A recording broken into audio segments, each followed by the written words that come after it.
MA HRM Jamia Millia Islamia entrance examination. तो इस course के बारे में हम आपको आज की वीडियो में कंप्लीट डिटेल बताएंगे, कैसे आपने इसकी तैयारी करनी है, क्या इसका सिलेबस रहने वाला है, कट ऑफ लास्ट ईयर क्या रही थी 2022 की, से भी यहाँ पे इस वीडियो में हम कट ऑफ डिस्कस करेंगे, और सीट्स वगैरह के बारे में डिटेल में बात करेंगे, किस कैटेगरी में कितनी सीट्स मिलती हैं, टोटल कितनी सीट्स ऑफिशियली जामिया बताता है और कितनी फिल करता है। इनफैक्ट विद प्रूफ दिखाएंगे सब कुछ आपको। इसके अलावा किस किस टाइप के क्वेश्चन, किस किस टॉपिक से कितने कितने क्वेश्चन आते हैं, वो भी हम डिटेल में बात करेंगे। बुक लिस्ट की बात करेंगे जो कि बहुत इंपॉर्टेंट है, और इसके अलावा कोचिंग फैसिलिटी क्या क्या अवेलेबल है हमारे पास, और कहाँ पे आपको कोचिंग मिल सकती है, किस टाइप से ऑफलाइन या ऑफलाइन मिलेगी, वो सब भी हम बात करेंगे, और साथ ही साथ प्लेसमेंट की बात करेंगे। सबसे पहले हम बात कर लेते हैं syllabus for entrance examination. Okay, हालांकि ये 2021-22 दिखा रहा है, बट अभी भी 22 में भी यही रहा था सिलेबस, यानी कि 22-23 में, और 23-24 में भी अभी तक तो यही है। अगर कुछ चेंज होगा तो हम आपको अपडेट करेंगे। उसके लिए आपको हमारा टेलीग्राम ग्रुप ज्वाइन किए रहना होगा। सब्सक्रिप्शन बटन पर आप ज़रूर क्लिक करें ताकि आपको हर एक इन्फॉर्मेशन टाइम पे मिल सके, चाहे वो जामिया रिलेटेड हो, एमयू रिलेटेड हो, या और कोई स्टूडेंट रिलेटेड इंपॉर्टेंट न्यूज़ हो। ओके, तो let's start now with syllabus. सबसे पहले हम सिलेबस और एग्जामिनेशन पैटर्न की बात कर लेते हैं।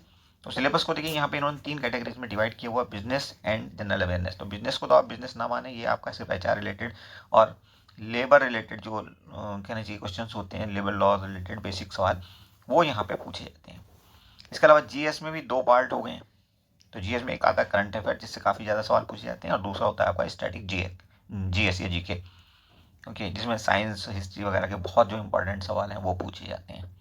इसके अलावा इंग्लिश से सवाल आते ही हैं आपके 20, तकरीबन 16 से 20, और ऐसे ही आपका रीजनिंग के सवाल आते हैं तकरीबन 20। ओके, तो डिटेल में बात कर लेते हैं किस टॉपिक से कितने सवाल आएंगे और कौन कौन सी बुक्स आप पढ़ने वाले हैं। लेकिन उससे पहले हम आपको दिखा देते हैं लास्ट ईयर की कट ऑफ और नंबर ऑफ सीट्स वगैरह कितनी कितनी फिल की जाती हैं, कैसे रिजल्ट आता है, कितने बच्चों को वेटिंग में जगह दी जाती है। ओके, तो ये जो लिस्ट है आप देख रहे हैं, ये पहला रिजल्ट है, पहली लिस्ट है जो कि रिजल्ट के फॉर्म में आती है, और इसी में आपको मेन लिस्ट के अलावा वेटिंग लिस्ट भी दिखाई जाती है। ठीक है, तो हम यहाँ पे 2 चीज़ें आपको दिखाएंगे, एक तो कट ऑफ होगी, नंबर ऑफ सीट्स होंगी दूसरी, और तीसरी एक और इम्पॉर्टेंट चीज़ है, ये जो लिस्ट यहाँ पे आपको दिख रही है, ये आपकी डॉक्यूमेंट्स की लिस्ट है। At the time of interview आपके ये डॉक्यूमेंट्स वहाँ पे चेक होंगे, उसके बाद आपको इनकी कॉपीज़ वगैरह भी सबमिट करनी होंगी। तो ये डॉक्यूमेंट्स लिस्ट आप चाहो देख सकते हो, अदरवाइज ये हमने कई बार डिस्कस की है, रिजल्ट के टाइम फिर से हम डिस्कस करेंगे।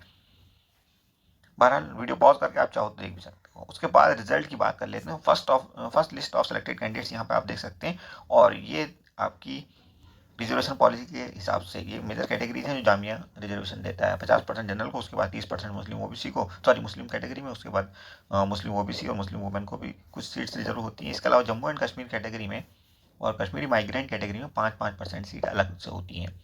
ठीक है, तो किसी कैटेगरी में 1, किसी कैटेगरी में 2 सीट, ऐसे करके आपको इन लास्ट की 2 कैटेगरी में भी सीट दिखाई देंगी। तो यहाँ पे आप देख सकते हैं जनरल की जो पहली कट ऑफ रही है वो 67 पॉइंट समथिंग रही है। ओके, लेकिन वेटिंग लिस्ट क्लियर होते होते, यानी कि लास्ट की जो लिस्ट आएगी, 7-8 लिस्ट आती है टोटल, तो आप देख सकते हैं तकरीबन 65 के आसपास यहाँ पे list finally, sorry, cut off settle हो जाती है। हालांकि इसका कोई प्रूफ आपको नहीं मिलेगा, क्योंकि कोई बच्चा जल्दी से डिक्लेयर नहीं करता कि मैं लास्ट बंदा था और मेरा इतने नंबर पर सिलेक्शन हुआ है। ओके, तो ये सिर्फ एक अंदाज़ा है। हाँ, 2021 तक ऐसा था कि जामिया लास्ट लिस्ट के साथ भी कट ऑफ अटैच कर देता था कि लास्ट बच्चा जो सेलेक्ट हुआ है उसकी कट ऑफ इतनी रही थी, बट अब पिछले साल से ऐसा नहीं होता। तो आप मुस्लिम कैटेगरी में अंदाज़ा लगा सकते हैं, तकरीबन 61 नंबर पे फाइनल सिलेक्शन हुआ होगा, वेटिंग लिस्ट क्लियर हो गई होगी, और ऐसे ही बाकी कैटेगरी में भी आप अंदाज़ा लगा सकते हैं। बहरहाल तैयारी को थोड़ा अच्छा रखें, क्योंकि कट ऑफ जो है कई फैक्टर पर डिपेंड करती है। इस वीडियो में तो हालांकि हम ये डिस्कस नहीं करेंगे कौन कौन से फैक्टर्स हैं, क्योंकि ये पॉइंट हम बहुत बार डिस्कस करते हैं, जब रिजल्ट आता है तब भी डिस्कस करते हैं। एनीवेज, तैयारी अच्छी रखिएगा, क्योंकि कॉम्पिटिशन लगातार बढ़ रहा है, इतना तो आप समझते ही। जनरल कैटेगरी में देखिए 10 बच्चे बुलाए गए थे लास्ट ईयर। ओके, तो आप कह सकते हैं जनरल कैटेगरी में 10 बच्चे, 10 सीट्स यानी कि भरी गई थी। इनमें से पहली लिस्ट के बाद 4-6 बच्चों ने ज्वाइन किया होगा, एडमिशन लिया होगा, बाकी बच्चे इधर उधर छिटक जाते हैं। कोई एमयू चला जाता है, किसी प्रेफरेंस दिल्ली यूनिवर्सिटी की होती है, किसी की JNU की होती है, कोई और रीजन भी किसी का हो जाता है जिसकी वजह से वो एडमिशन नहीं ले पाता, तो वो सीट्स बची दूसरी लिस्ट में जाती हैं। फिर ऐसे ही दूसरी, तीसरी, चौथी, पाँचवीं लिस्ट आती रहती हैं। ओके, बहरहाल इन 10 बच्चों के अलावा जो मुस्लिम कैटेगरी है उसमें 6 बच्चे बुलाए गए हैं, यहाँ पे आप देख सकते हो। इसके अलावा OBC में 2 बच्चे, इसके अलावा मुस्लिम वुमेन में भी 2 बच्चे। कितनी हो गई टोटल? ये हो गई 20 सीट्स अब तक भरी जा चुकी हैं। उसके बाद PWD कैटेगरी में भी 1 सीट भरी है जामिया ने, और जम्मू एंड कश्मीर कैटेगरी में 2, इसके अलावा कश्मीर कैटेगरी में 1, यानी कि 24 सीट इन्होंने ऐसे करके भर दी। 1 या 2 बच्चा आ जाता है जामिया के स्टाफ का, तो आप 25 सीट लगा लो। हालांकि जामिया सिर्फ 20 ही सीट्स डिक्लेयर करता है ऑफिशियली, लेकिन टोटल 25 सीट ऐसे करके वो भरता है, ऐसा देखा गया जनरली, क्योंकि एक दो सीट आगे पीछे हो सकती है। अब हम आपको दर्शन करा देते हैं वेटिंग लिस्ट का। देखिए वेटिंग लिस्ट में यहाँ पे कितने बच्चे बुलाए हैं इन्होंने, 11 बच्चे बुलाए थे। जनरल में मुस्लिम कैटेगरी में 15 बच्चे, और ऐसे ही आपका वेटिंग लिस्ट एक में 8 बच्चे, मुस्लिम ओबीसी में, मुस्लिम वुमेन में भी 9 बच्चे, और पीडब्ल्यू में 2 बच्चे, और ऐसे ही जम्मू एंड कश्मीर कैटेगरी और कश्मीरी माइग्रेंट कैटेगरी में। ओके, तो आप ये देख सकते हैं कि यहाँ 50 बच्चों को टोटल मेन में बुलाया गया है, 24 बच्चों को, और वेटिंग लिस्ट में 26-27 बच्चे, ऐसे मिला करके 50 बच्चे इन्होंने फाइनली बुला लिए हैं इस रिजल्ट की मार्फत। ओके, लेकिन इससे पहले होता है इंटरव्यू 20 नंबर के लिए। उस इंटरव्यू में इन 24-25 सीट्स के लिए कितने बच्चों को कॉल किया जाता है, तकरीबन 100 प्लस बच्चे, 100 प्लस ओके बच्चे बुलाते हैं इंटरव्यू के लिए, जो कि 20 नंबर का होता है। और अब सबसे इम्पोर्टेंट बात हम करने वाले हैं कि सिलेबस के अकॉर्डिंग, एग्जामिनेशन पैटर्न के अकॉर्डिंग कितने कितने सवाल किस किस टॉपिक से जनरली देखे जाते हैं। हालांकि ये नंबर फिक्स नहीं है, 2-4 सवाल आगे पीछे हमेशा होते हैं, बट जो भी पैटर्न रहा है लास्ट 8-7 साल के अंदर, जब से क्वेश्चन पेपर जामिया के मिलने अवेलेबल हुए, शुरू हुए, तब से हम बता रहे हैं इस एनालिसिस को हमने काफ़ी मेहनत के बाद तैयार किया। तो ये बहुत इंपॉर्टेंट चीज़ है आपके लिए। अब देखिए, हमने बात की थी कि करंट अफेयर्स और जीएस स्टैटिक, ये दोनों भी आपके एचआर के साथ साथ आते हैं, इनसे भी सवाल आते हैं। किससे कितने सवाल आते हैं वो हम बात कर लेते हैं। तो देखिए, करंट अफेयर से जनरल से 20 से 25 सवाल हम देखते हैं, और ये लास्ट 1 ईयर का current affair more than sufficient होता है, उससे पहले का आपको देखने की जरूरत नहीं है। लेकिन जैसे एग्जामिनेशन आपका जून में है, तो आप समझ लीजिए कि लास्ट ईयर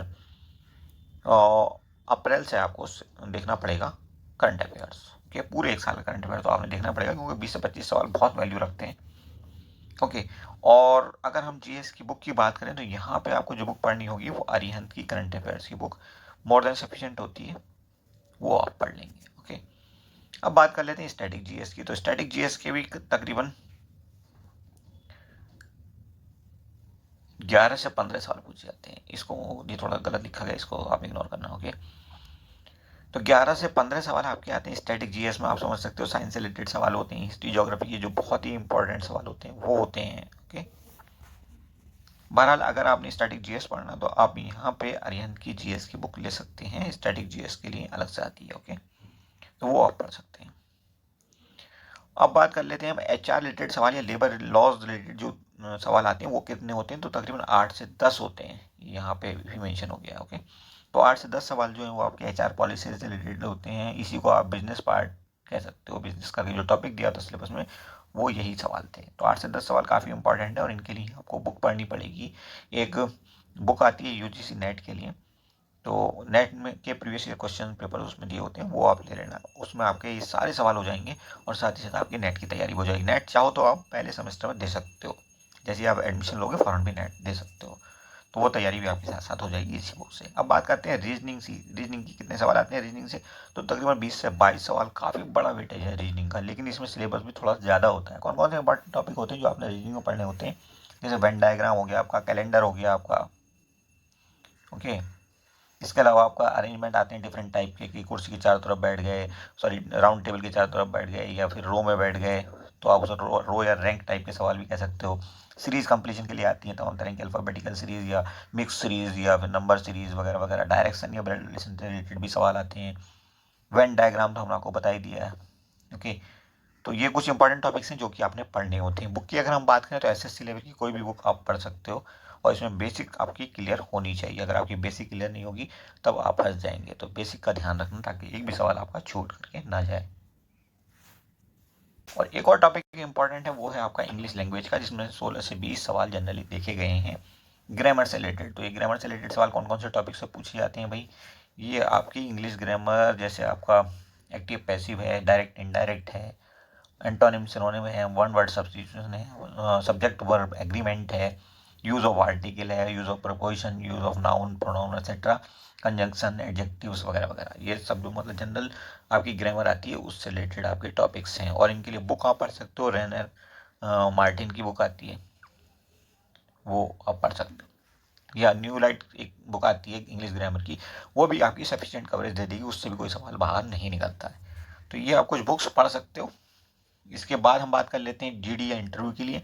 तो आपको इंटरव्यू के लिए कुछ पैड क्वेश्चंस होते हैं। सबसे पहले वो आपका इंट्रोडक्शन आपसे पूछेंगे, उसके बाद आप इस कोर्स में एडमिशन क्यों लेना चाहते हैं, आपका मेन सब्जेक्ट क्या था ग्रेजुएशन में, क्यों आप डाइवर्ट होना चाहते हैं, रीजन क्या है आपको, क्या आप सिर्फ पैसा कमाने के लिए आ रहे हैं इधर, वगैरह वगैरह। इस तरह के जो बेसिक सवाल आते हैं। इसके अलावा जो करंट अफेयर के सवाल हैं आपके, जो आपने करंट अफेयर में तैयार किए होंगे, उसमें बहुत सारे टॉपिक ऐसे होते हैं जो करंट न्यूज़ से रिलेटेड होते हैं और बड़े इंपॉर्टेंट होते हैं। ओके, तो वो टॉपिक्स भी आपके कई बार डिस्कस किए जाते हैं ग्रुप डिस्कशन और जीडी में, ठीक है।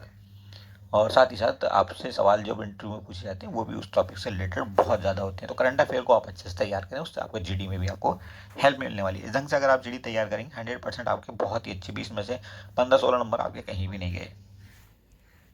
और अब हम बात कर लेते हैं कोचिंग की। तो अगर आप दिल्ली में हैं तब तो ठीक है,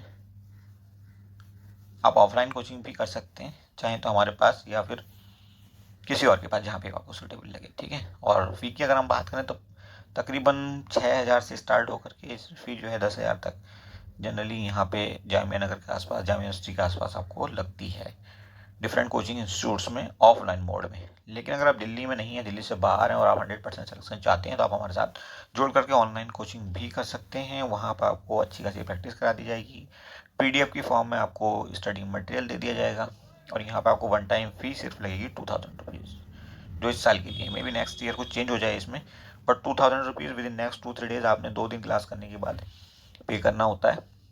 और उसके बाद आप घर बैठे कहीं पे भी ऑल इंडिया में अपनी कोचिंग कर सकते हैं, 100% सिलेक्शन आप ले सकते हैं। अब बात कर लेते हैं प्लेसमेंट की। तो आखिर प्लेसमेंट का क्या रिकॉर्ड है जामिया का। तो जामिया देखिए बहुत अच्छी रेप्यूटेड यूनिवर्सिटी है, आप खुद भी जानते हैं। और डीयू के बाद, हालांकि डीयू जैसी प्लेसमेंट तो यहाँ नहीं होती, थोड़ा सा नीचे रहती है, बट फिर भी अच्छा खासा पैकेज बच्चों को 30-35 हज़ार के आसपास का स्टार्टिंग पैकेज मिल जाता है एवरेज। कुछ बच्चों को हो सकता है 50-60 हज़ार का मिल जाता हो, बट कुछ को कम का मिलता है 15-20-22 हज़ार रुपये का। तो ऐसे करके एवरेज आप समझ सकते हैं कि 30 से 35 हज़ार पर मंथ की इनकम का पैकेज आपको मिल जाता है। यानी कि आप कह सकते हो तकरीबन 3.5 लाख के आसपास का पैकेज एवरेज मिलता है यहाँ पे। और तकरीबन सभी बच्चों को प्लेसमेंट मिल जाता है। अगर कोई बच्चा ऐसा है जो नहीं चाहता है जॉब करना, तो बात अलग हो सकती है, अदरवाइज आपको प्लेसमेंट तकरीबन मिल जाता है काफ़ी अच्छा। तो ये हमने डिटेल डिस्कशन कर लिया है डिफरेंट टॉपिक्स पे एंट्रेंस रिलेटेड। और अब आई थिंक आपका कोई भी सवाल बचा नहीं होगा। स्टिल आपको लगता है कोई सवाल बचा है तो आप टेलीग्राम ग्रुप में पोस्ट कर सकते हैं या यूट्यूब पे जाकर के हमें कमेंट बॉक्स में कमेंट कर सकते हैं। आप हम सपोर्ट कर सकते हैं फ्री एजुकेशन इनिशिएटिव के हमारे।